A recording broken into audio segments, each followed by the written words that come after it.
వీళ్ళు మాటలు ఆలకిస్తున్నప్పుడు దేవునికి వాళ్ళ మాటలు ఎలా కనపడ్డాయండి? గర్వపు మాటలు. దేవుని పని చేయుట వ్యర్థం, ఉపవాసం ఉండడం వ్యర్థం, గర్విష్ఠులు ధన్యులు, దుర్మార్గులు వర్ధిల్లుదురు. వాళ్ళని దేవుడు సంరక్షిస్తాడు. దేవుని కాపుదల వాళ్ళ మీద ఉంది కానీ మన మీద లేదు. అంటే దేవుని ఎడల అంత నిర్లక్ష్యంగా ఉన్నారండి. అప్పుడు యెహోవా యందు భయభక్తులు గలవారంట.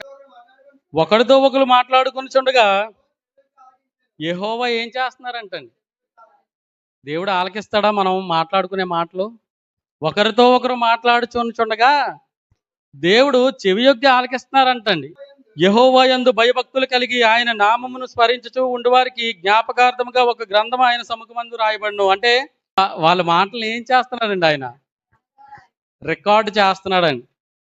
మనం ఆడే మాటలు ఈరోజు ఏదైనా మాట్లాడేసి పలానా వ్యక్తి కోసం మాట్లాడామనుకోండి, ఆడు వచ్చి ఇదిగో నా కోసం ఇలా అన్నావంటే ఏమంటామండి? అడ్డంగా బుకాయించేస్తాం, నేనేం అనలేదని.